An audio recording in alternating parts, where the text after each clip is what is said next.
you're there. I assume you're here for public comment. But briefly, let's just take roll. And Andrew is present, Griffin, Emily, Kirit, and I see that we have John Reynolds virtually, and I think we're going to have a couple more trickle in. For now, that's the roll. All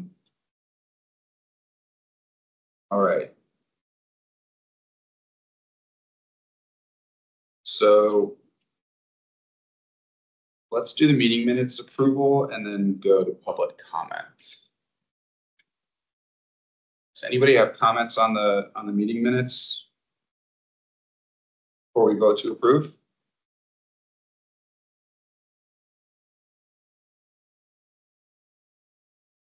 Motion to approve the minutes from the main meeting. Great. Can I get a second? Second. All right. Any opposed to the meeting minutes approval? All right. Hearing none, the motion passes. All right. Let's go to public comment. So, Rebecca, we'll start with you. I can't tell if there's other public comment. So basically, you'll get 3 minutes, right, Rhoda? Yes. Yeah. So you have 3 minutes to present, speak, and then the commissioners will follow up with questions or comments and discuss what you have to say. So feel free to go ahead and get started. All right. Thank you so much for having me. I am a tenant at Crystal House, and I'm extremely grateful to have a place to live. I was one of the first people who enrolled in the affordable housing program after the building was bought by Washington Housing Conservancy, and very excited to find a place to live. I'm a freelance journalist, and I think part of the things we need to adjust now is understanding who are our low-income workers in the Northern Virginia and DC area. What I've watched, though, is a very steady decline at Crystal House of in the management situations in terms of personnel leaving. And then finally, in June, very abruptly, in January, JBG Smith pulled out of managing. What I was told by an assistant manager here in the building is that JBG Smith no longer wants any affordable housing properties in its portfolio. And the changeover has been extremely chaotic. Some of the problems that we're seeing especially came to light when Cushman Wakefield, which has not been in the multifamily business very long. This is a buyout that Cushman Wakefield did of a much smaller company, so they're very new to this business. They did a changeover to Built, which is a rental platform, and that has resulted in sort of everyone getting a very much a garbled list, itemized list of what they owe for, including a mysterious utility servicing fee. And both and then backing up to last summer, I had a pretty serious issue where in the middle of my lease, management attempted to extend my rent after the county announced its annual AMI percentages. So that raised the cap for example, I'm a studio. And what they did in the middle of my lease is attempt to add utilities after Arlington County raised the cap. And I believe that constituted an illegal raise of my lease, an illegal raise of my rent. And all of these things are especially disconcerting because Crystal House 3 is supposed to be in construction in 2025. And I do not believe at all that Cushman Wakefield is up to the task of communicating with the county of matters of great importance regarding construction. And I think it's especially important that this company not be considered to manage the property if that is something that they even put in to do. I think there's a general lack of companies that want 10 seconds. Yes. So I think the county really needs to look at the management of buildings that include CAFs. Thank you. Okay. Yeah. Thank you. Thank you, Rebecca, for coming. So you're saying that your lease was midterm when you received a new fee to it? Is that what you're saying? Yes, last summer they added utilities in the middle of my lease after the county raised the cap, its annual AMI update. Okay. Did they tie the utility increase to the AMI increase? Exactly. Yes, they did. Okay. They said that the county releasing its second round of AMI or its updated AMI entitled them to add utilities. I've never heard of anything like that. Thank you. I think it's not it's yeah, I mean, if you have a written lease agreement that has a term, the terms, including payment, shouldn't change until the end of the lease. So unless there's some clause in your lease that allows an escalation upon increase of AMI, and of course, you can send it. I don't know if you have Rolda's email. You can send it to Rolda and we can take a look at it. But yeah, I mean, that's disconcerting. And if it happened to you, I would guess it happened to more people. Have you been in contact with any other tenants at Crystal House about this? I definitely have. One of the challenges here is that we have a lot of people in the affordable housing program who are not fluent English speakers and or are, they're a population of very low income workers. And for myself as a journalist, just to try to be the one who speaks out is important. Seems like it's important to me. But yeah, in terms of who had the utilities added or increased.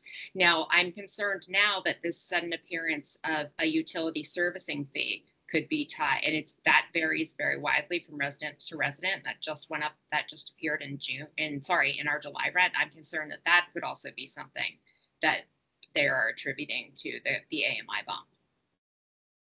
Yeah, go ahead, Andrew. Are you paying for your utilities directly, or is it being done by a third party and being billed back to you? It is billed by Conservice, yes. So that is a third party. And what I get on my rent, what I've now underbuilt, and I did have to ask for clarification, and I did receive it. There's a utility reimbursement charge to show that I'm not going over the cap, which for me is 310, living in an efficiency. Or 310 at the time I signed my lease. When does your current lease expire? My current lease expires on the end of January 2025. So for anyone who you might be speaking to in your community, the Virginia tenant and landlord rights were just updated. They went into effect on July 1, 2024.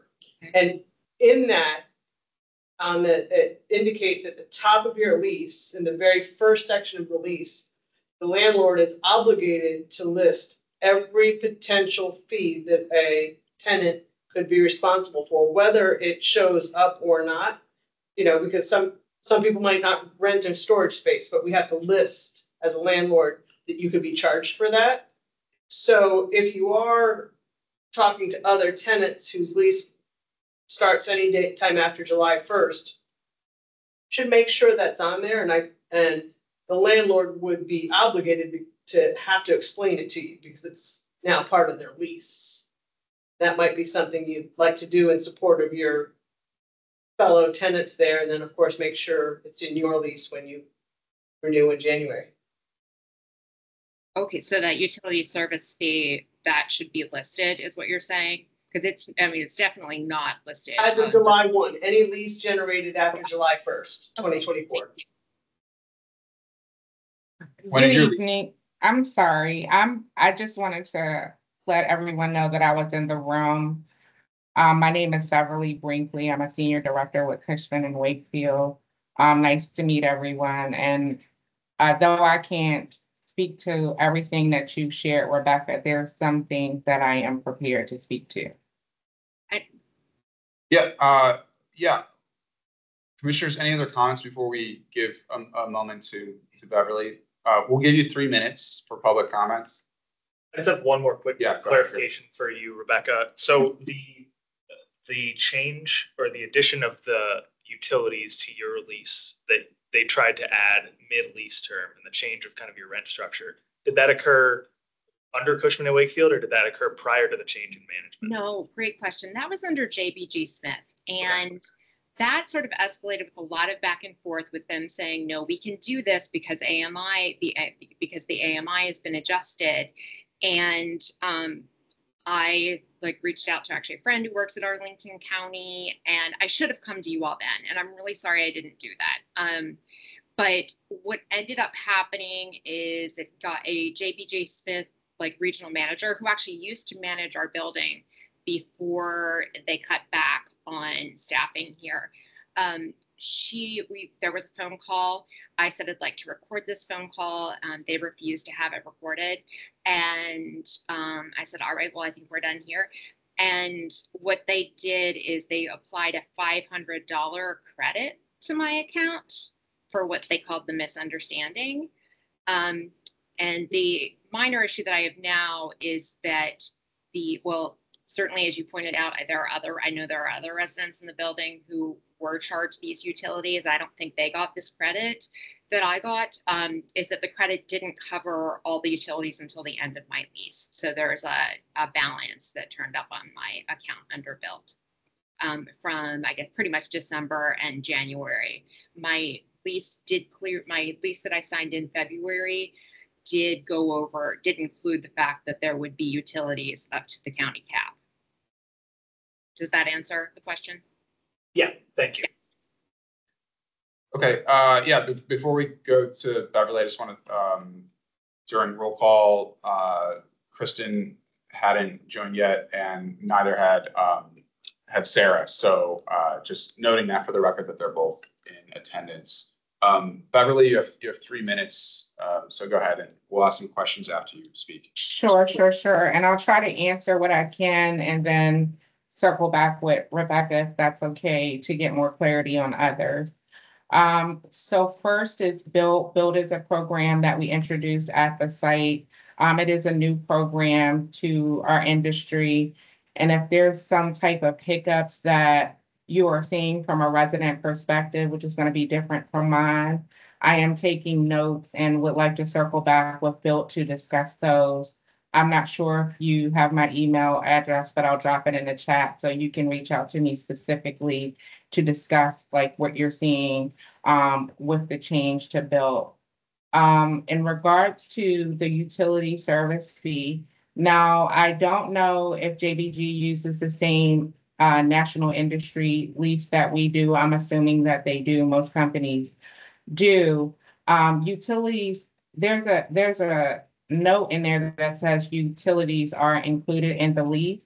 And when we're talking about AMIs, the program is structured similar to LIHTC, but not as stringent as LIHTC, which means that when the AMI goes up, and that means the maximum rent charged for those units, so does the opportunity for utilities to be assessed at the property. Understanding that prior to, the AMI was lower, which means that the resident rent was at the maximum ceiling, and utilities can be charged after that change. And what sounds like happened is that we didn't give proper notice to the residents that change occurred. It should be at least 60 days, and that the resident would now be responsible for utilities because they no longer exceeded the maximum rent. So I can circle back with JBG Smith and the client to understand what happened last year with that. In regards to management company experience, though Cushman Wakefield is newer to residential property management, some of the key players that are overseeing the property, like myself, have years of industry experience. I have over 20 years in affordable housing experience. I've worked from the bond program to LIHTC to Section 8. And the senior director above me also has years of experience. His name is Dwayne Woolridge. Is there anything else that I did not cover that was a concern for you, Rebecca? I don't think that's the nature of this meeting. This is me here as a resident, here to complain about complain and open a dialogue with the county commissioners or Okay. with the commission. Okay. But I do think that it sounds like what you just said is that it is a normal practice to raise utility rates during the cycle of a lease if the AMI goes up. And from what the chair said, that is not something that you should be doing, if I'm understanding him correctly. If it doesn't state it in the lease. So I would need to see your lease to understand how it reads. I can't speak to, to that expertly without seeing the prior lease. Yeah, and again, my comments are contingent on seeing the lease as well. I have no idea what your lease says, but again, I don't think that absent, and Kristen may know more about this than me, but absent a specific clause in the lease saying that the rent might be raised upon a new AMI being put out, then I don't see how, I can't see from a contractual perspective how it could be raised otherwise. But I don't think Beverly is necessarily disagreeing with that. And since none of us are looking at the lease right now, it's not conclusive. But Rebecca, as I said, I'd like to see the lease. So if you pass that along to Rolda's email, we'll be in touch with you quickly after we take a look at it. Commissioners, any comments or questions right now? I guess for Beverly, has Cushman and Wakefield looked into to see if there are other residents that potentially are in a similar situation? Well, again, I was not present at the time. That was last year. The property transitioned mid-January of this year. I'm going to assume that based on maybe her unit type or the maximum rent, there could be other residents that this would impact also. Okay. Who's the owner of the property? So that would be that WHC as she shared and the Leo Impact Group. Okay.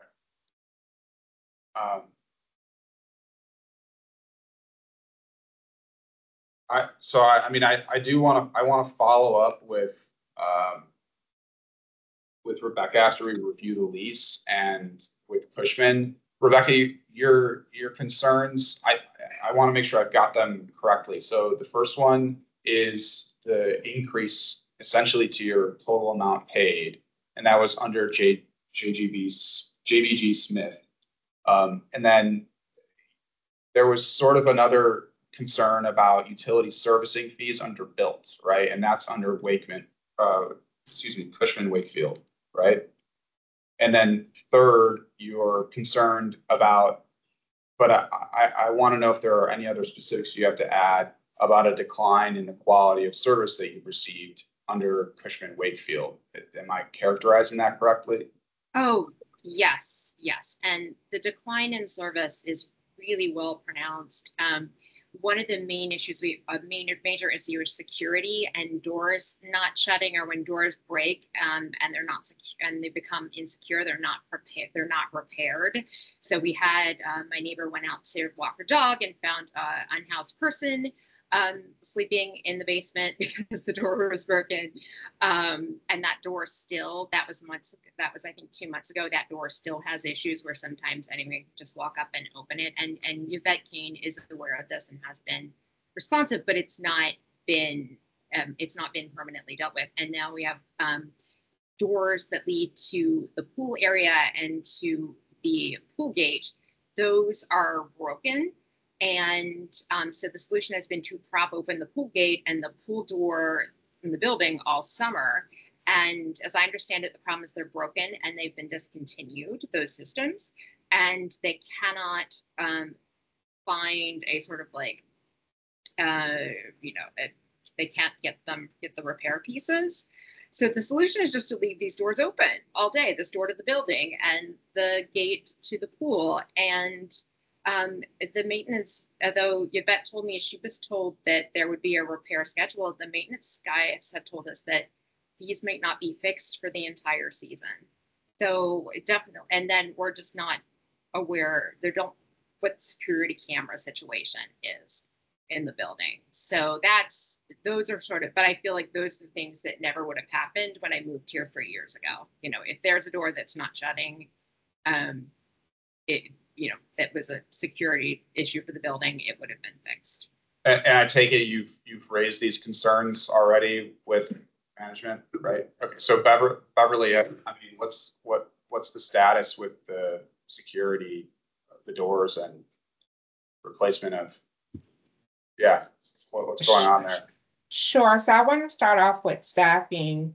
Most of the staff actually existed at the time of transition, and that includes the maintenance supervisor. We did have a change shortly after the takeover where the property manager, she went out on maternity leave and she was out for 3 months. And then most recently, she decided that she was going to stay home with her baby. It's her first child. So that update came at the end of May. We quickly started the role, and the new property manager actually started last week. And we sent out a email letting the residents know that she was there, and also have welcomed them to meet with us to discuss their concerns. I believe the date is July 23rd, 24. So a flyer is going out about that. In regards to the security doors, I'm not sure which door she's referencing to, but the new property manager whose first week on the property has been to walk the property with the service manager has identified areas of concern and is working with the maintenance supervisor to get replacements in place for those doors or work to secure them. In response to her question about, or her concern about the gate at the pool and the fob reader, that's totally accurate. We reached out to the installer, which is Dormacaba, to get a replacement. We reached out to several other security control companies to see if we could get the fob readers replaced. And as she said, they were discontinued. We even looked on eBay just to see if we can find them. Ultimately, we found a company called Community Controls. They were able to locate the replacement readers. They're roughly $1,500 a piece, but we did order 4 of those parts. But the lead time, because this is a discontinued item, is 8 to 12 weeks, and they're going to see if they can get it expedited. So I'm happy to say that we ultimately were able to locate a part that is discontinued, but it was a time-consuming process, and we reached out to multiple vendors. It wasn't something that we could just go to HD Supply and purchase, which is why we purchased more than what we needed in case something else goes down. And then ultimately, we may look at, an upgrade of the system with parts that are more readily accessible. I'd like to just interject, just to support Beverly. At one of our Ditmar properties, we have Dormacaba also, and we just discontinued using it because we couldn't find the same parts. Community is a third-party interface that is trying to offer support to Dormacaba, and basically what they're doing is trying to get them to buy up into their new equipment. And we've been so frustrated with Dormacaba, we actually left them and went to Slage. So it is a very factual statement that there's hard to work with and hard to get the parts, and aren't going to be the leader in residential. They're actually a big leader in hospitality. All their software is well written for hospitality. It is the what Hilton uses. All the Hilton properties use Dormacaba, but they're residential. They're not supporting. So I just wanted to say that. Sometimes sometimes it's hard for landlords, that doesn't feel like you're trying, but I can support you 100%. Again, the Amazon scrub, was also an opportunity that we tried to utilize to get the replacements sooner than later. And lastly, in regards to the cameras, we're working with 3 different companies to try to get bids to upgrade the cameras at the property. Those companies are Digital Video Solutions, It is Castle, and then there's a third company called Robert that we're working with to get cameras upgraded at the property. So, it was a concern that was brought to me not only by the residents, but also by the concierge because they're there overnight. And I am working to get those proposals. So you will, that's something that you will see closed out. Okay. In the interim, I understand the lead times, but in the interim, what's being done to secure those doors that are not working? So it's a little hard, right? Because we have to try to put something in place that's also safe for the residents should they need to exit quickly. I think that the maintenance supervisor thought he was resolving the issue by putting a cinder block or something to keep the door secure, but that's not that's not the option. There isn't any way to secure something that's magnetic that won't cause a safety concern, which is why we're hoping that the parts come in sooner than later.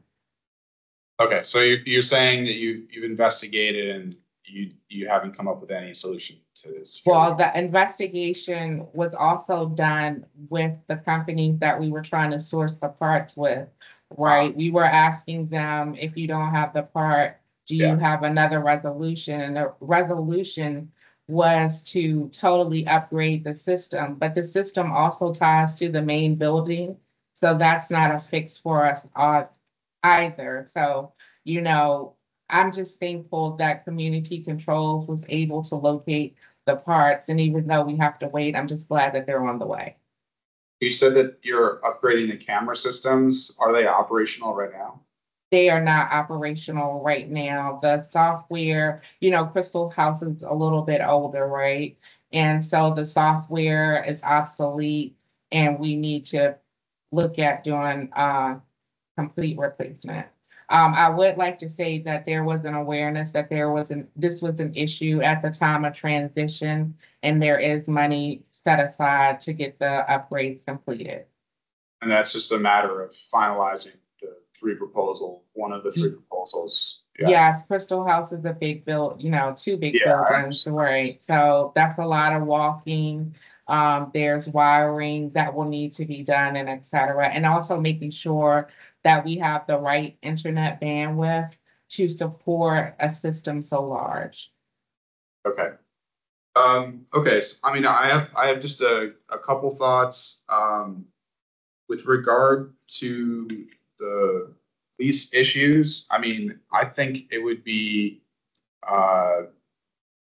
first, I'd like to look at Rebecca's lease, and then Rebecca, I don't know what relationship you have with other tenants, but to the extent you can get additional leases or Beverly, I'd like to coordinate to try and determine whether there's been an obvious breach of the leases, and with the understanding that would have taken place not under your management, but under JBG Smith's. And to the extent that there's an issue there, get it rectified with them. They're not bankrupt.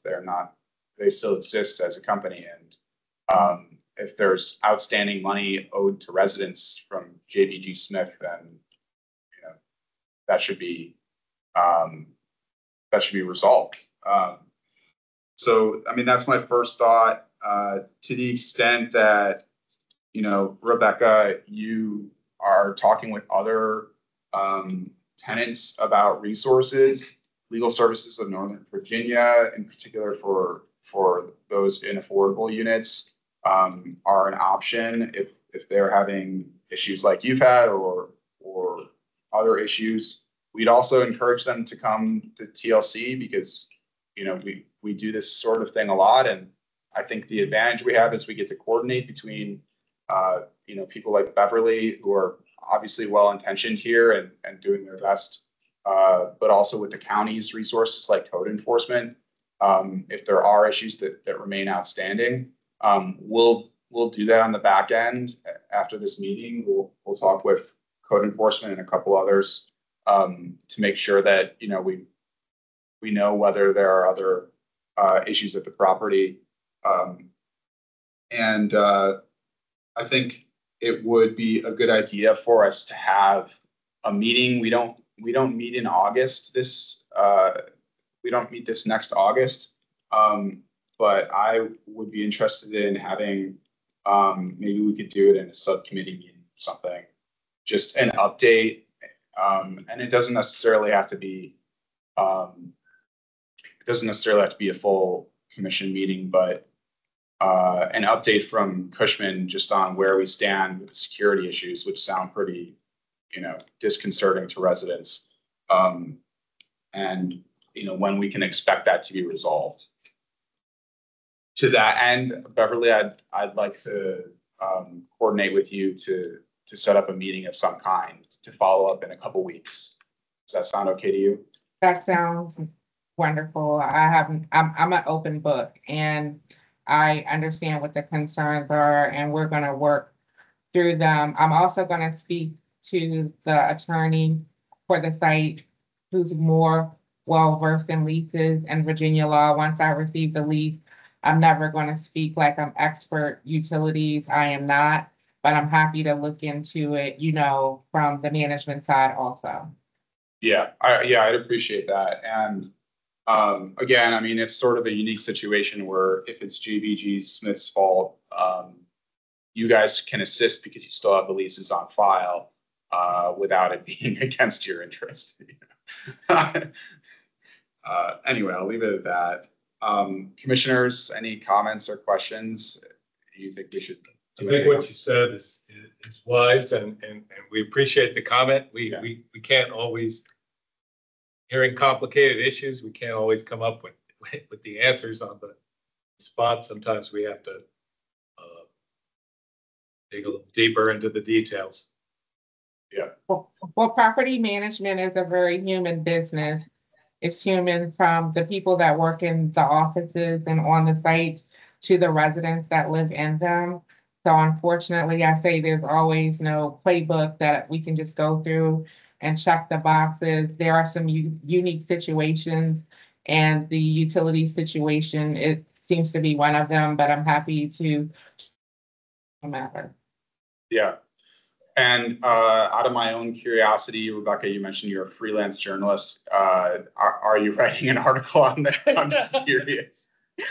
Well, I think, as you all know, there has been a decrease in local and DC area journalism. So no, I'm not. I wish that DCists were still around and that the Post had a more robust metro section.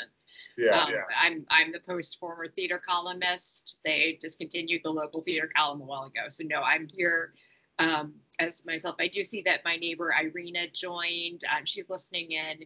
And as Irina can attest, some friends of her, another resident who she knows, was trying to access the pool. One of the solutions that management came up with for this lock issue was to padlock the accessibility ramp to the pool. And Irina and her friend of hers, they had to help a wheelchair user down about 10 steps. It's been a very harrowing situation for them. So I did report that as to be a ADA violation to padlock that ramp, and that has been removed. And then as Beverly described, and I do sympathize that they're having these supply issues and what have you, but I think that the fact that they saw as a temporary solution, let's padlock the wheelchair accessible ramp is a real problem. Yeah, clearly not ideal, but I'm glad that they've already taken action to okay. Are there any other comments from commissioners before we move on? I want to thank you, Rebecca and Beverly, for joining, and Irina and Yvette for coming and talking through this with us. I'll look forward to receiving the lease and an email from you, Beverly, to set a check-in in a couple weeks. Okay. Sounds good. Thank you, everyone. All right. Thank you very much. Thank you. Thank you. All right. Where are we on the? Danielle. Oh, are there any other public comments before I move on from public comment period?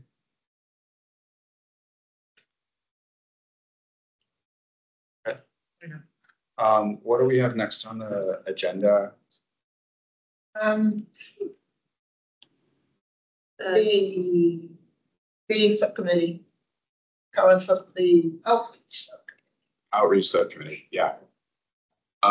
Okay, so for the outreach subcommittee, I think we still need one final meeting to finalize. Well, I wanted to talk about it before. So I think we basically left it where we had like a list of things that we thought should be on the one pager, but we hadn't created it. County's created some good things recently that aren't one pagers, but could be, I think.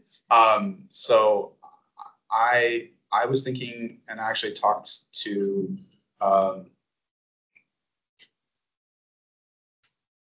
someone, Andrew, Maureen. I talked to Maureen Coffey about this at the Tenant Summit. Oh, yes. And I'm blanking on her name. Yeah, Jennifer Daniels. Thank you. I talked with Jennifer Daniels and mentioned that I think, you know, it might be something that we could ask staff to do as opposed to us, unless somebody has like a skill that I lack in creating anything except for just words on, you know, a Word document, which I can do that, but any sort of graphic design or design of any kind. I wanted to see if anyone on the commission had an interest in doing that before we decide to officially turn it over to staff. Okay, yeah. That's what I figured. But I wanted to also confirm, I mean, it sounded like Jennifer Daniels was happy to consider this request. I don't know. I don't know how difficult this is, but I'm happy to like hire somebody. I don't really care. But if staff can do it, I think that then we will just write our final recommendation letter to the county board and say, hey, we think that this one pager should be included with lease agreements. The discussion point that I want to have here before we have a vote is essentially what our recommendation is going to be. In the past, and I'll just try to remind everyone of what we've talked about for this one pager. In the past, we sought the opinion of the county attorney, and they basically said, shrug, we don't know if you can do it, if you can mandate it or not, like recycling. In our recommendation, I think we should probably propose like 2 or 3 options to the county board. One is we can say, if you guys want to get rowdy, you can try to mandate it and then see if there's a legal challenge, I guess. I guess it would be a landlord legal challenge. The other option, which I think would be much more attractive, and I spoke about this in depth with Maureen and Andrew, and John, I think, was there as well. The Tenant Summit was great, by the way, is to have landlords who want to voluntarily do it included with their leases. So again, we're just talking about, you know, county resources. So related to housing and tenant landlords. So like our number would be, to recap briefly. One of the things Maureen mentioned, which I thought was interesting, is that we could devise some sort of system where landlords who participate get some sort of kudos or like gold star stamp from the county that you know, when you go to the website, they're one of the participating members in this community program. I think that is a very interesting idea. I don't know the precise contours of it, but I want to explore it here. So I think those are the two. Well, those are 2 of the options. The third option is just to say any landlord who wants to participate can participate. No gold star system, nothing like that. So those are the 3 options that we could say to the county board, and we've thought through these, and we recommend that you choose one of these. So I wanted to open it up to discussion before we you know, move further. If anybody has any thoughts or feelings about that. Well, as the landlord, as much as I want to talk to our residents, I want them to know that they're resources and not always to lean on the landlord and expect the landlord to solve all their problems. Right. I don't believe that most landlords will do it voluntarily. Not because of anything other than, I'm going to use the word, sort of laziness. And are you kidding me? My lease is already 26 pages long. Now I have the tenant rights and responsibilities. And I have to now, as of July 1st, I have to list all these service fees that I have to put on there. And our residents never read the leases anyway, and they don't pay attention to the rules and obligations. They don't. So I think the whole idea of just where are they going to put it? Why are they going to put it in there? Are you guys going to keep the phone numbers up to date? Is someone actually going to answer? You know, like the whole recycling thing is just a perfect example from a landlord perspective. What you can recycle this week is different what you can recycle next week. And if you don't, depending on which company you use, some will take glass, some won't, but the county gives you a flyer that says you can't put glass in. You know, I mean, so I think a landlord's just going to say, oh God, no, I'm not going to. However, landlords are always looking for ways to look good. Distinguish themselves, yes. Exactly. So the gold star probably is a winner. Yeah, that's my feeling too. Because then you would allow the landlord to put that gold star on their website. Yes. And that goes very, very far. I mean, we love Google reviews, we love Yelp reviews. You know, we love to be an ATP champion.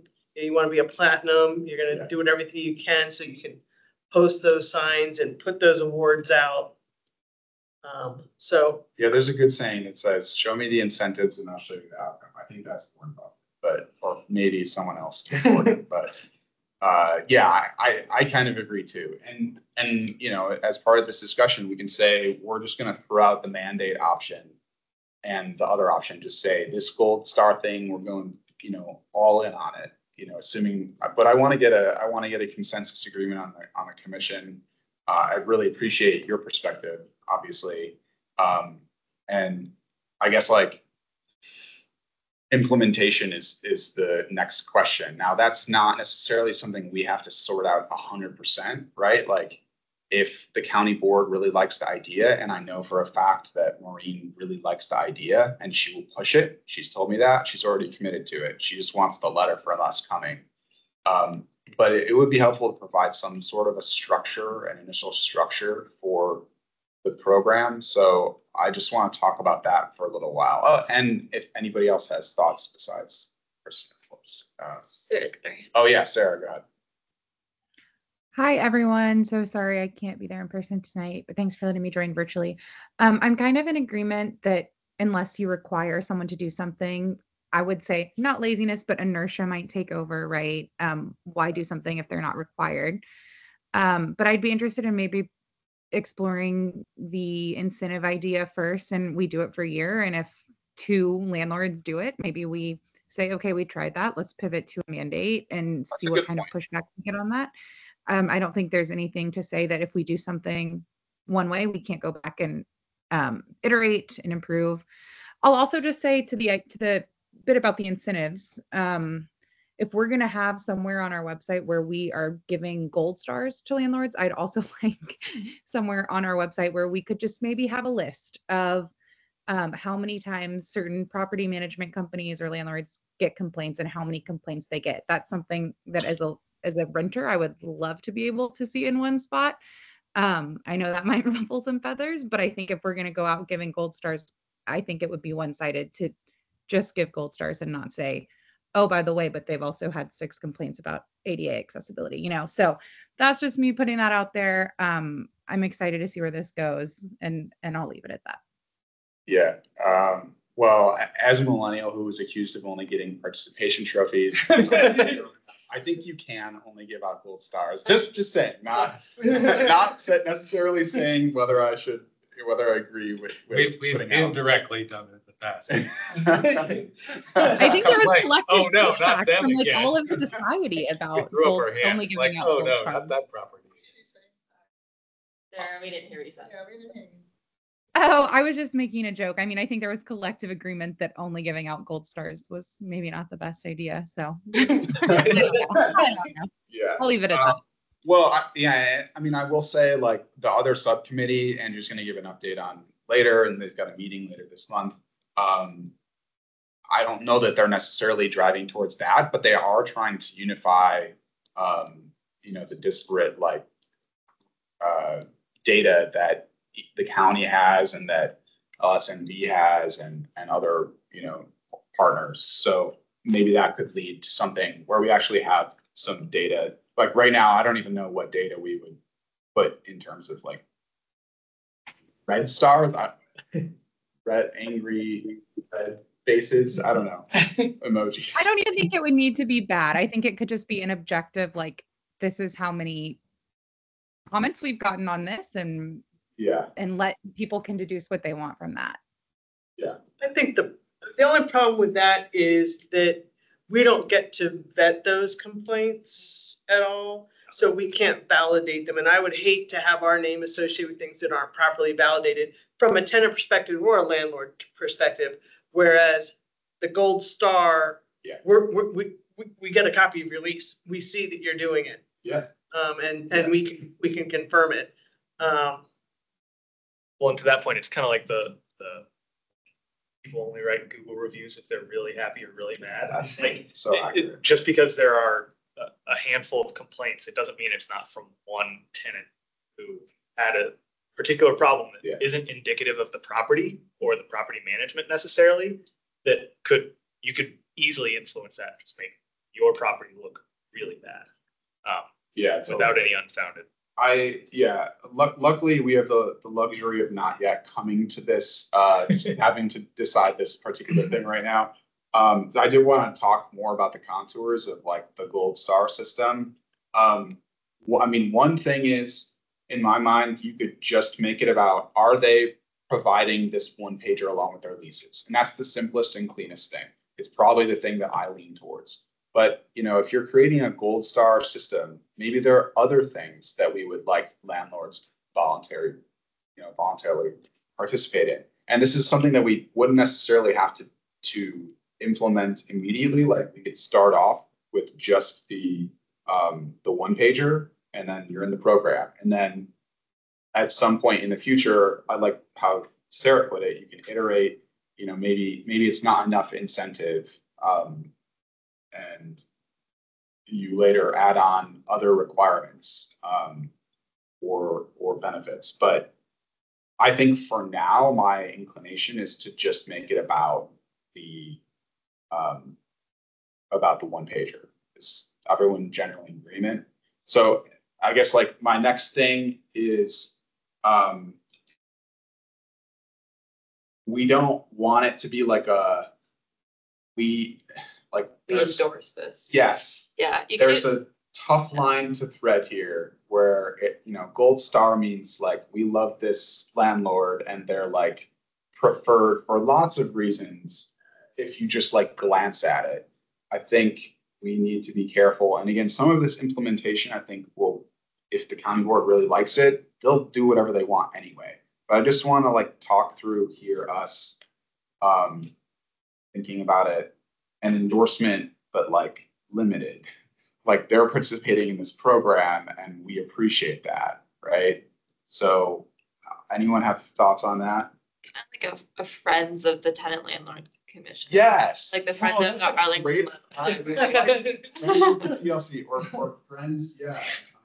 I like that concept. Like, and I think then it can easily expand to, I'm thinking about that program that we heard about, I can't remember the name of it, but that DHS works with to place people that are harder to place. Oh yeah. Like that could be something like those people are also friends of. Oh, that's great. Because I know she said there's only like 4 of them. No. Yeah. So I think that, and I think just generally we do a lot of more tenant outreach, I think, here, and we hear a lot from tenants, but like a lot of small landlords have problems too. So like with that and large, not to exclude. Yeah, I think we just steer away from endorse. We don't use that word endorse. Yeah, because the last thing you want is some story comes out and it's like horrible about the property conditions. And it's like, oh, the TLC endorsed that. Property, right. Or Arlington County endorsed that property. Yeah. I really like the Friends of the TLC, but I think that's maybe just a little bit too limited. Like it's a little bit too self-focused. So it's more like it's the sort of thing. I mean, we could all tinker with the wording. Okay. It doesn't have to be decided tonight, right? And like it can be I think what I'm hearing is that it needs to be objective and saying like these people have met this one thing and therefore they have gotten this distinction. Participation pilot. A participation trophy. There you go. I think the example, I think when we discussed this with Maria, was the Energy Star. It's not an endorsement by the U.S. government, but it's just saying that your product meets this minimum criteria. Yeah. Okay. And maybe you even don't use a star. Right. Right. Yeah. It's something. A stamp or something. Right, exactly. Yeah, a seal stamp, right. Yeah, no star, no trophy. David wants a trophy. David wants a trophy. I was raised this way. Okay, so I am feeling like we've got a decent sense of agreement here on what we're going forward with. So I just want to firm up, are we going to present them with options? What do people think? Are we going to say, the 3 options that I talked about earlier? Are we going to say in our letter, hey, you can either mandate this, although it's, who knows whether it'll be challenged, gold star, although gold seal, whatever, or just, ask landlords to voluntarily. I don't want to be negative, but I don't think the mandate thing has worked in the past. I'm not sure why we would. They have. It's been suggested that they're not going to mandate it from various sources in the past few years. I don't know why we should go with the other 2. I don't know. I wouldn't even give. Am I wrong? Has anybody said that they're going to mandate it? So just the incentive option, is that what we're? I think so. Right. A recognition. Sarah, go ahead. Oh, no, I was just going to say it sounds like we're all in agreement. So let's present them with the one option that we've been talking about. And if they don't like it, we can go back to the drawing board. But it sounds like we're all in kind of agreement. So I would just present that one. I think the only concern with presenting even the option of just make it optional is, I don't know all of the county board members, but it is kind of just the easy out. Yeah. And so if they want to say we did something without having more of an incentive, it's an easy way to just say we did something. Yeah. Check the box. True. Yeah. Because obviously Maureen's supportive of it, but the other county board members aren't. She told me she could vouch for at least a couple others, off the bat, without even talking about the specifics that we're talking about. I just worry making it almost too easy. Yeah. Gives an easy out of they did something but had less of an impact. Okay. All right. So we've got it down to just the incentive option as the recommendation. How relatively, it sounds like we're all going to go home and think about amazing names for this book. and maybe I'll pass around an early draft of what I'm thinking for the letter before the next meeting in September. In fact, I will do that. But in the meantime, if you guys are all thinking about Friends of the TLC type, I really like the gist of it. Endorsement without being a full-blown gold star. Is there anything else that we need to talk about on this point? My perspective, I think that's about it. So I'm preparing the draft and I will circulate it this month. Do we need Jessica to see if their comps you can draft the 1 page for us? Yes, let's make that, not Jessica, Jennifer. Jennifer, sorry. I forgot her name really too, so I'm terrible with names. So what, we'll have a specific request to Jennifer and just say, hey, like, does the county have resources for this? And when can we expect a draft? If they do, when can we expect a draft? If they don't, honestly, I will just hire a graphic designer. I just thought you're going to have a product of the communication staff and work with. Yeah, the one pager specifically. Yeah. And then that would be like attached to the recommendation letter that we send, hopefully right after we approve it in September. And so the county staff made a bunch of resources, but we just like, there's not a one pager. Yeah, we just want a one pager, I think, because, you know, to Christian's point from earlier, like the inertia of having to provide many more pages is. No one's gonna read it. Yeah. We also hosted on our website. Post the one pager once it's approved and published. What do you mean host it? Like just have a page? Oh yeah, yeah. Oh yeah, definitely. Yeah, yeah. I think that's a good idea. And I guess a corollary to that is to ask, do we even have to get county board approval to have something like that put up? Probably not. I don't know. That's the guide, right? All those questions. Why don't you, ask Jen. Yeah, that'd be great. Okay. Pardon me, I'm gonna be rude. I have to leave, but. Yeah, I heard you have a tennis. Yeah. Sorry, I played late at night. That's almost time to get a court. Arlington County Fire Department requires landlords, and I'm sorry, I have my back to you all. Every February, we have to post a flyer that has to be up for 14 days in all properties and distributed to every resident. You know, we send it through email about electronic scooters and charging them in your home. That you can't have a personal, you can have a personal one in your apartment, but you can't have a commercial one. Mm-hmm. So there is some sort of mandate that is out there that tells landlords you have to do something. Though I'm a proponent of the gold star. If it feels like they want more than that, obviously Arlington County Fire Department can do this one thing. Maybe the mandate would be that for 2 weeks in June or sometime that you have to post this and you have to, and so we have to send this out annually to every resident, just like we have to do with our recycling program. So I think annual, yeah. If there's a reason that they want something with a little more might refer to that. Is there like a tenant month on the calendar or something? I mean, is it one of the tenant summit kind of? I don't know. Like the first 2 weeks in June. Yeah, but yeah, I mean, I think that's a good idea. And in the letter, in the draft, I'm probably going to say once with the lease and then once annually. So like that. That'll be our recommendation. Yeah. My initial recommendation anyway before we vote on it. Okay. There isn't a tenant, but there's an affordable housing.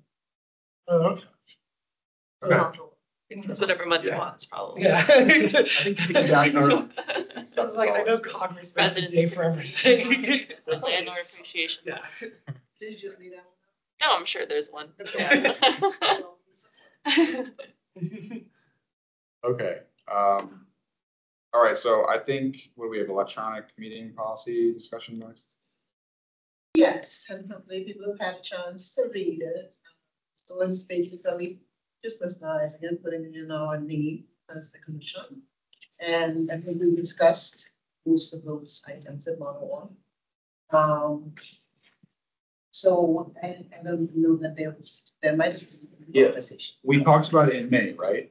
Yeah. And it was presented to us, and I thought that they were all like better changes from what the other policy, from the original policy, if I recall correctly. Some things. Yeah, so there was there is a definition of disability. That is and then was the note about. Oh yeah, that was the big one. Do you have to have the camera on? So that's the three.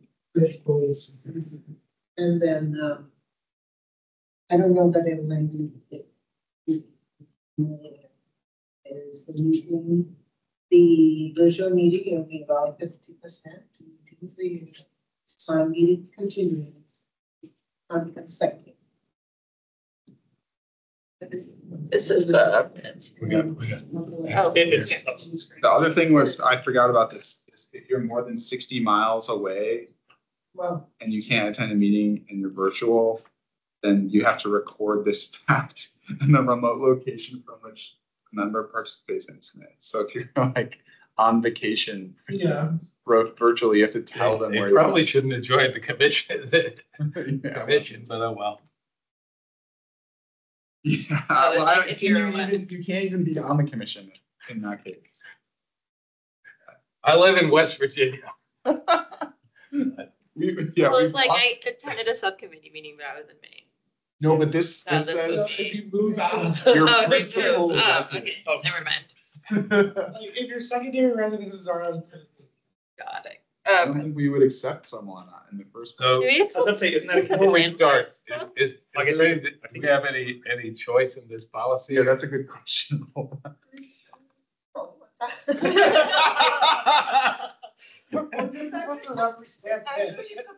submit it, you have to adopt it. Yeah. Vote on it, adopt it. So What if we reject? I was gonna table it for Forever. I mean, for instance, Yeah. the Tenant Landlord Commission shall record in its minutes the specific nature of the personal matter.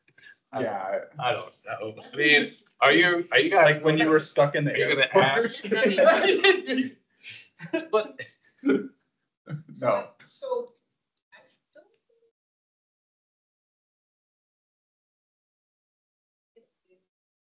This Virginia state. Yeah, Is the state, not Arlington. I think it's come from the state legislature. Yeah. So, but it is fine that we have to adopt it, even though we don't have a choice. Right? Like, if I'm understanding it correctly. I mean, Can we lodge? Yeah. Can we lodge objections? Or we can adopt the with protest.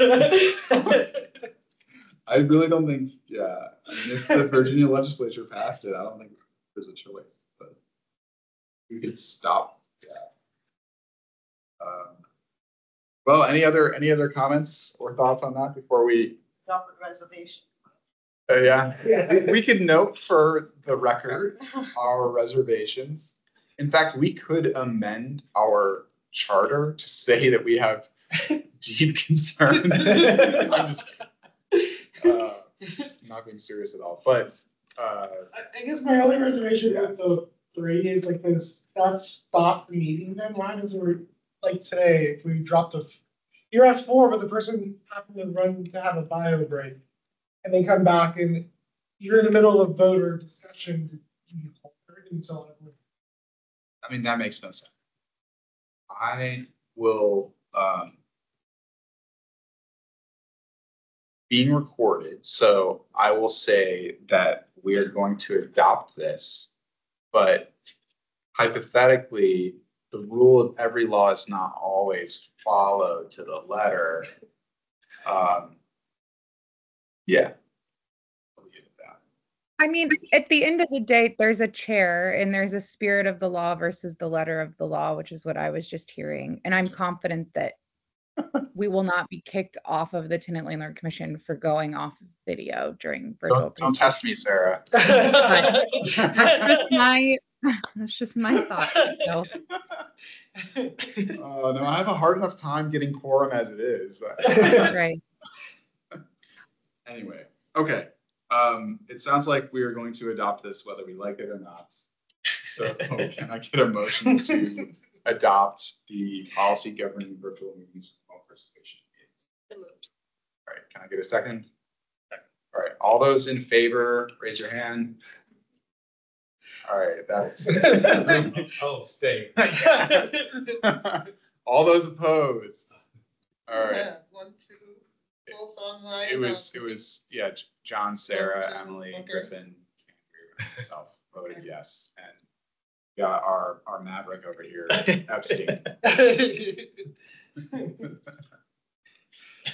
Oh man! All right. What else do we have left? Just staff and subcommittee reports, or the advisory group. Advisory group meeting handbook. So I had that in hand. Was it updated from when we last discussed it? Well, we got staff that comments. was not to be action. I think I don't know that it's something. But there were comments in the minutes based on the conversation, the discussion that I was already had. So what happened in the interim is that we got staff comments, and I do. Oh yes, there were some areas in there. Yeah, if you have, I've got it. Yeah. If I forward it to you, can you pull it up on the? Yes.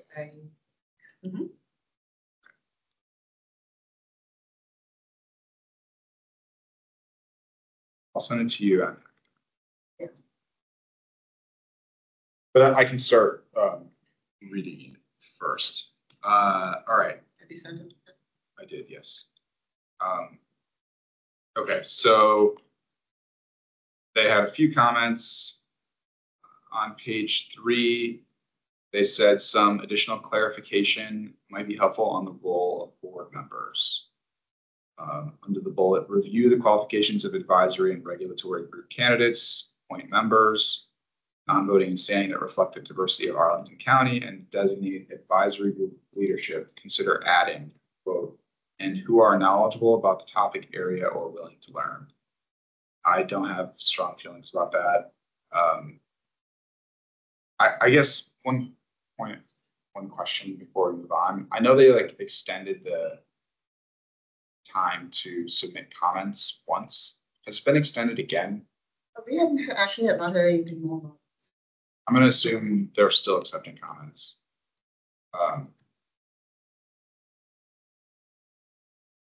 Basically, I wanted to integrate staff comments before we finalized ours. Did they have anything regarding the media advisory, or that they incorporated that was are not speaking for the county? That whole complicated. Yeah, I should remember that. I don't think they commented specifically on that.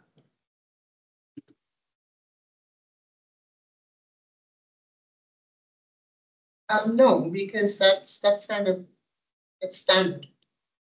I mean, that is a communications policy for everyone, staff. Yeah.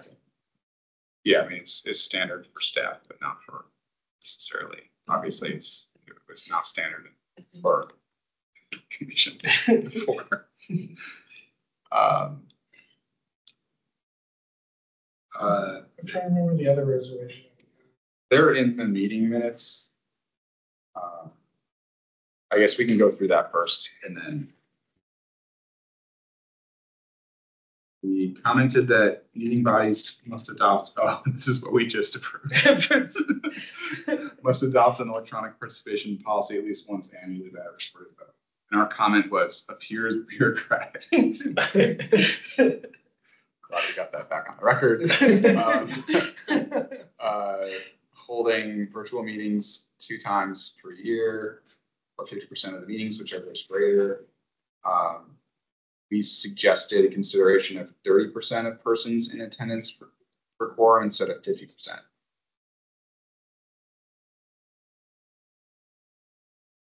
Yeah, the video one was the next one. We said it seems invasive.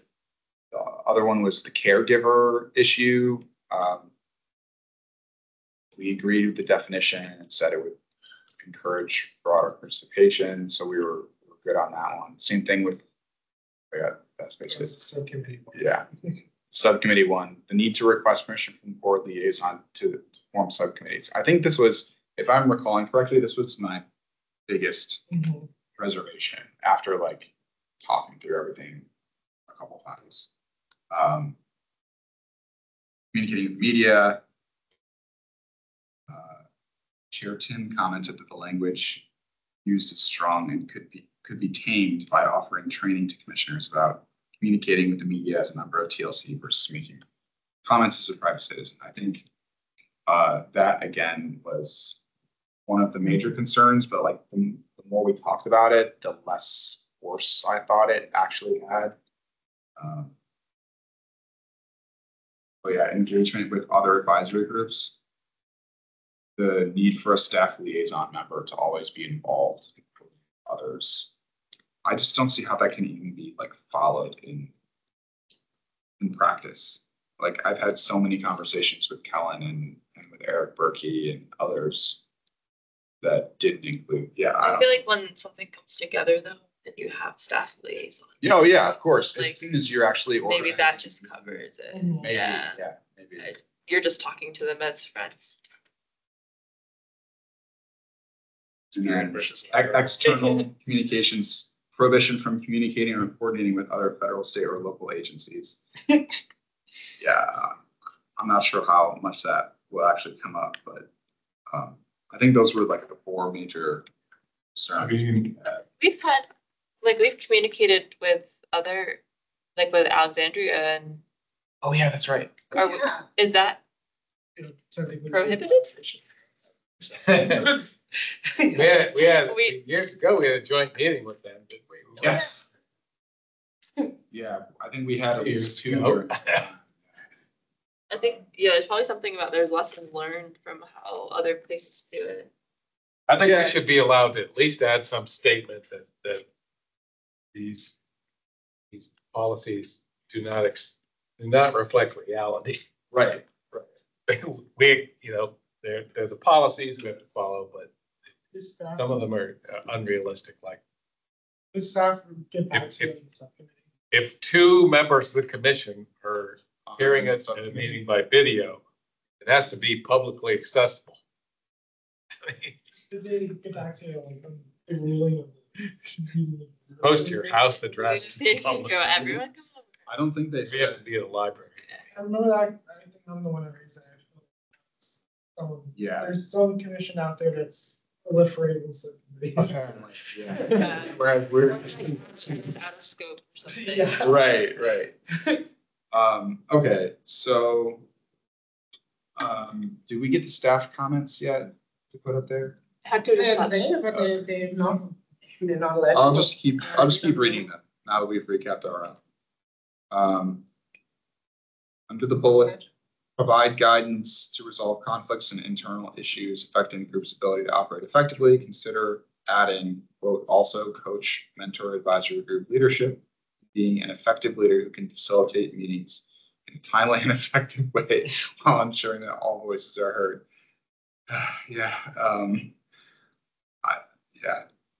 It's just not for some committees, I think. Under the bullet, establish the mission and purpose of advisory groups and approve revisions to charters. Consider adding. Oh, good. I'm reading the one just above number 2. Under the bullet, establish the mission. Consider adding a bullet on the role of the county board. Okay, we can see that now. And information recruiting.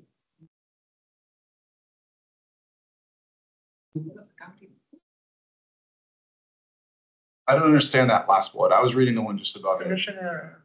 I think it's that essentially that the county board member or the liaison is responsible for recruiting people to your commission. Oh, this is all under the role of the board member. Right. And I actually agree with that one, and that's how generally TLC has operated. Whether it's been effective, always a different question, but I mean, does anybody feel strongly about the page 3 comments that we've already run through really quick? I don't feel super strongly about any of them. So what is our end? What are we doing right now? Are we going to be submitting comments and staff is also submitting comments, or we have to decide whether staff sent us comments after we requested them? And this is staff. And these are staff comments. Yeah. Okay, got it. So are we saying we will? I just wanted to know whether there was anything we wanted to add. Okay, cool. So we're adding, not like yes, deciding whether or not to pass over percent. Okay. Correct. Yeah, we've already voted on this. For me to send a letter with these concerns outlined in meeting minutes. But I rephrased, of course. I just tried to catch. Yeah, no, No, his comments are you're too bureaucratic. I'm just gonna write appears bureaucratic. That's the whole letter. Can you scroll down a little bit, Hector? Yeah, I just want to see all of 2. All right, on page 5, additional clarifications on role of staff liaisons. Serve as liaison between the advisory groups and county board.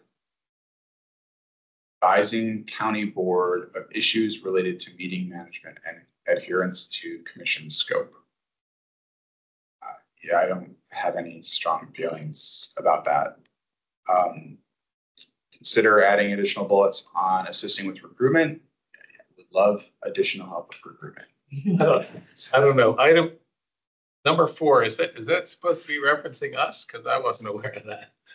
Oh, you're jumping in. Created subcommittees without, overloading staff. Yeah. You're on number 4. Who is creating subcommittees without informing their staff? How? You need staff to have to notice a public meeting. Either media or social life. Someday I would love to get all the cause these. Page 8, under support, there's a description of the role of the county attorney's office. It's also available to 6 questions regarding FOIA. Commissioners occasionally request CAO opinions on policy recommendations. It's not the role of the CAO, perhaps it should be stated explicitly. Why is it not the role of the attorney? Yeah, I don't understand. I mean, I seek advisory opinions all the time on FNC regulations. Yeah. Well, I think because it's saying that that the county attorney's office is really only there to assist for Freedom of Information Act and Conflict of Interest Act is what it says now. I honestly can't think of any time that's applied to us, but we already did. We just talked about it today. Yeah. When we asked freedom of information. Yeah. No, not on FOIA.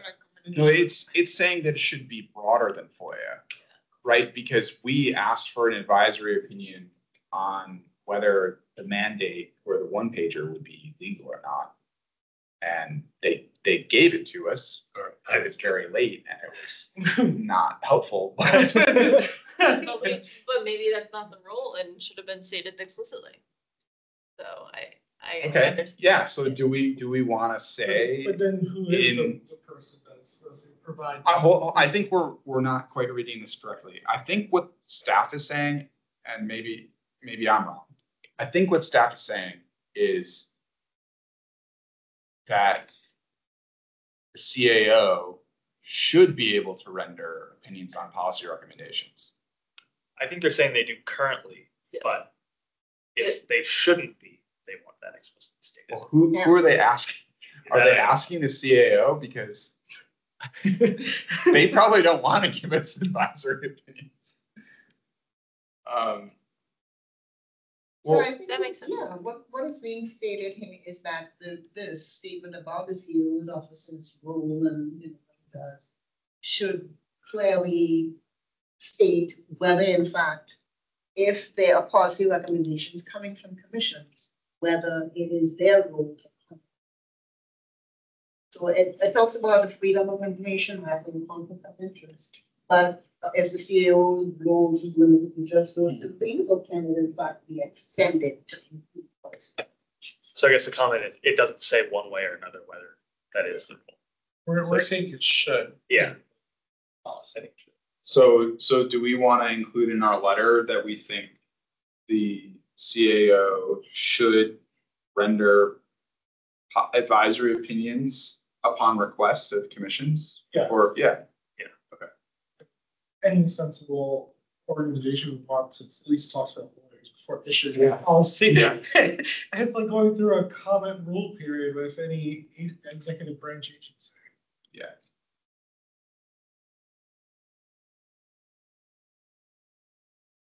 Okay. Page 25, leadership. Consider adding also ensures that meetings adhere to the agenda and posted schedule. Meeting that is posted for 2 hours less for plus is inefficient. It's respect for others' time. Yeah. Yeah. Yeah, I don't disagree. I do my best. Have we ever gone for? No. I've heard of some housing commission. I've heard of some housing. I mean, you don't know. Sometimes we don't know what public comment. It's true. We had a long public comment today. If we had a much bigger agenda today, then it would have been a problem. But still, I try to cut people. I don't think that's an issue. But going back to 4, I don't know. Yeah. Rhoda or Hector can answer this, but do we really need the county board input? You're gonna tell us if we have too many subcommittees. I agree. Have a day. That's one of Right, our, Hector? That's one of our comments from May that we already agreed on. I mean, okay. Yeah. Okay. And the final one, host regular check-ins with staff liaisons. Totally agree. We do that. Okay.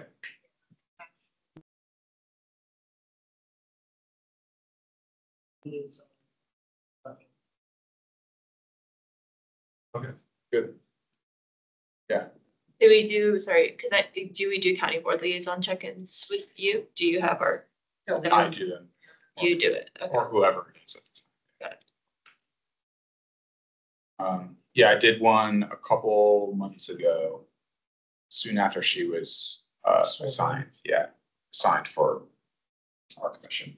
Okay, I will revise that draft and send it around, and we'll approve it and send it.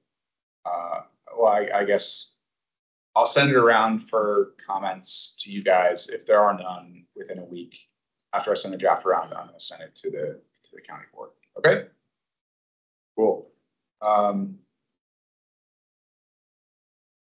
Subcommittee reports. We met with Russell from Department wrong again.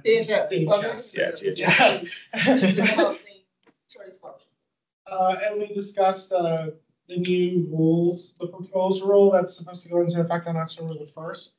So currently under HQS, the housing quality standards rules and HUD is switching over to Inspire on October the 1st. Those rules will be published in August. Arlington will then look at it and then have a meeting with landlords that take the voucher sometime in late August or September, and to tell them where Arlington is gonna put their standards in comparison to where HUD is mandating for Inspire. We also discussed landlords also have access to a portal, which tells them in advance of them receiving a letter in the mail of any violations or things they must fix in order for their tenant to move in and the apartment to be approved to meet the standards. Also, we discussed the inspection process from the time that they're notified by the individual's social worker until the time that they could possibly move in. We were shocked, but it's 15 days. So it's a very quick turnaround. Yeah. That's in a perfect world. Yeah. If everything goes right and the unit's ready to go, 15 days from the notification, inspection has occurred, and approval is given. And then the tenant is approved to move in after. We did ask Access to see what that portal looks like. So I believe I was speaking with Rhoda earlier. She's going to follow up with them. They gave us more of a description, but we also wanted to follow up with Kristen to see if she also how she interacts with the portal. If she does. Right. And then one question that we had, which will probably be for Jonathan, when we meet with him in a couple of weeks, which would be, what are the standards for the CAF versus the HUD? Are they similar? Are they more stringent? And will the two actually be the same in October, or are they two different standards for whatever unit. And I think we went over reasonable accommodation. Things. I don't know if anyone else has any. Remember, did they say the 15 days? Are they targeting to get that? No, I think that's the standard that they've held to. And I forgot how many units, but it was a lot of. I was about to say, that they inspect annually. I think the volume was 5,000. That's not a lot. Yeah. Sounds like a lot. It was like. Yeah. And it's only 2 or 3 of them? Yeah, it's only 2 or 3 inspectors. They outsource a lot. Well, not that. Oh. They do it all themselves. Oh. Jonathan seems We do. does. We have the. Yeah, that sounds like which acronym am I talking about? Basically, sorry, who, Arlington housing outsources. For the CAF units, but these are for the section. The housing vouchers, the DHS. And, Yeah. but it's only 3 of them doing all the inspections. Which was shocking that they were able to meet all the federal criteria. Yeah. Inspect each unit within the calendar year. Yeah. That's mandated by law. Wow. So I don't know if we could advocate for more funding or an extra person, but I really would appreciate it. Well, and they're losing a day. They can no longer do inspections on Fridays, I think. Correct. So they're losing 1 day a week. Yeah, and he said it wasn't going to be a problem for them, but I struggle to figure out how losing 20% of your weekdays to do inspections I'm doesn't. just passionate about inspections. It was And efficient, apparently. Because I think he said the concern with Fridays was if they issue like a critical life safety issue is found during the inspection, the property manager has 1 business day to correct that. So, but if they notify them on Friday, then it doesn't Saturday, get done until Sunday, Monday. So if it's Tuesday, for the actually. So I think technically it has to be done Monday. It would and have then to be re-inspected Monday. I thought they get 1. Oh, They would From- they would give them the from letter on Friday, Yeah. and they would have 1 business day to correct the error. Yeah. So they have until like COB on Monday. So the concern is if it's a life safety issue, extending that 2 days over the weekend is a problem. yeah. Yeah, it makes sense. It's just, I don't know how they keep pace. Yeah, I don't know either. I don't know how they do it now, let alone 4 days a week, but. Okay, well, good. And I know we're getting a meeting set up for July 25th, right? I believe whatever the 4th Monday is. 22nd.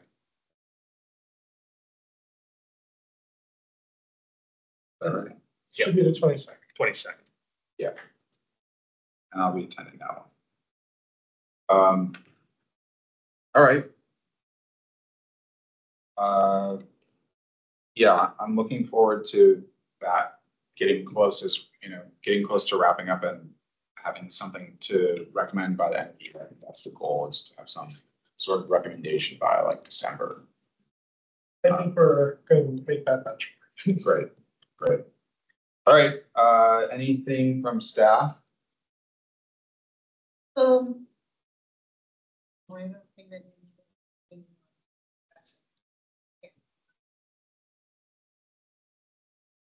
Great. If you don't hear from Rebecca in a day or 2, if you would just reach out and see if you can get her release.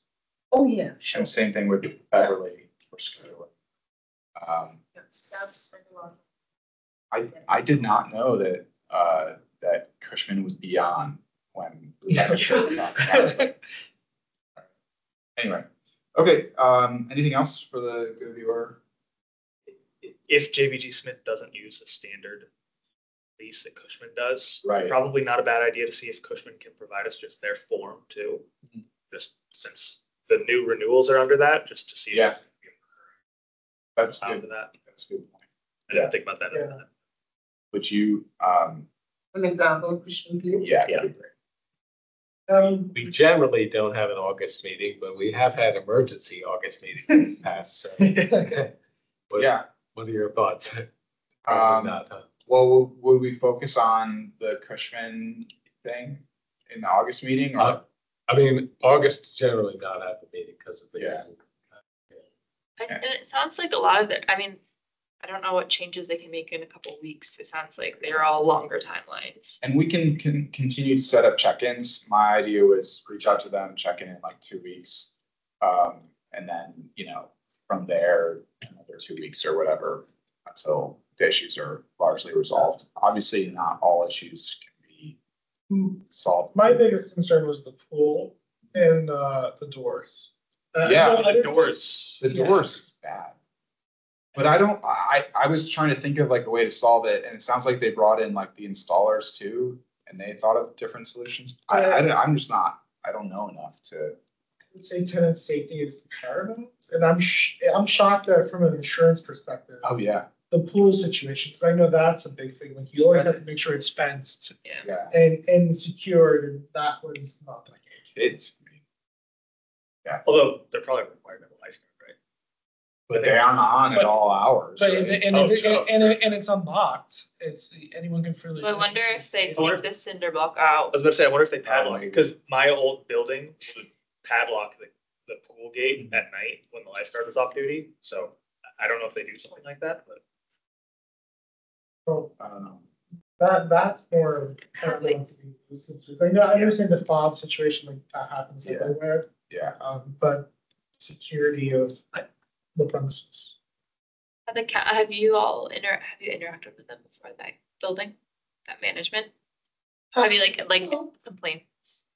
One of the things that we need to say is that they're cast in that building, but it's not under any category. County really does not have any agreement with that property. That's really whatever the units that are provided. Do not have to. I remember when the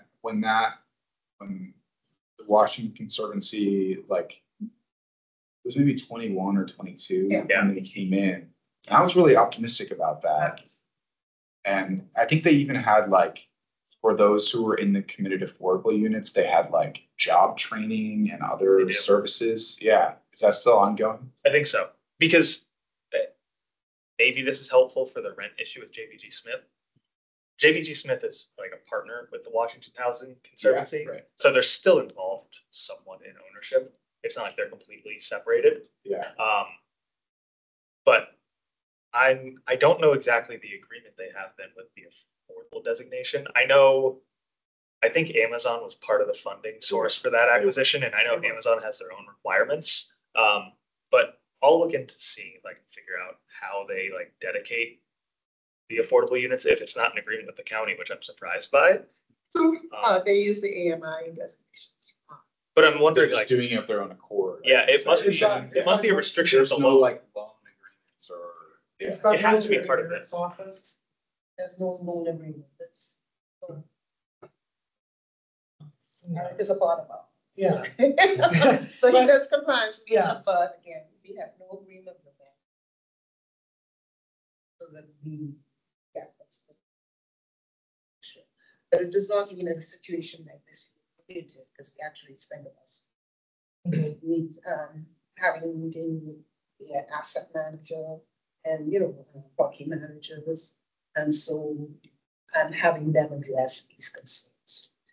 So I'm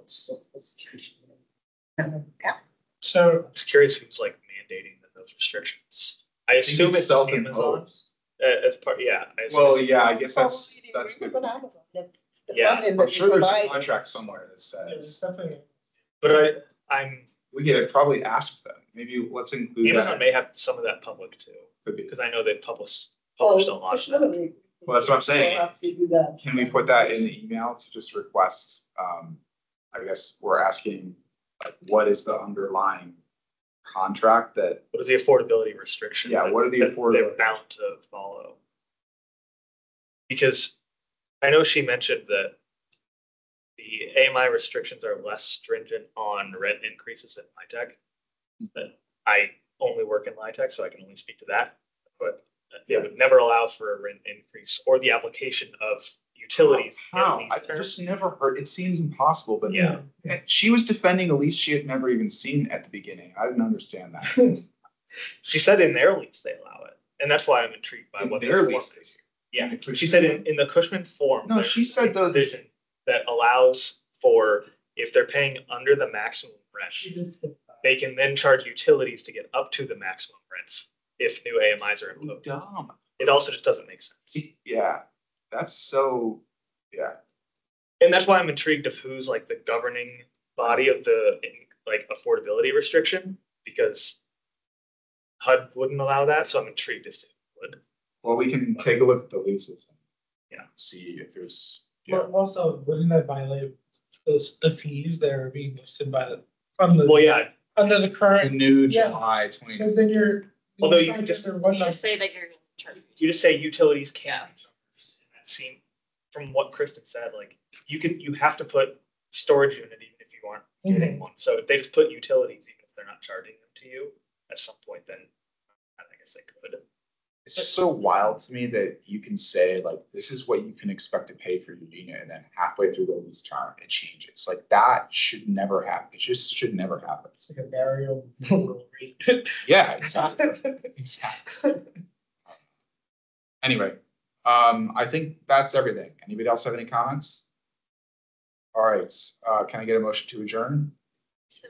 All right, second. Second. Any opposed? Hearing none, that concludes the July 10th, 2024 meeting of the Tenant Landlord Commission. Thank you very much for coming. No meeting in August. I mean, I guess we can call an audible if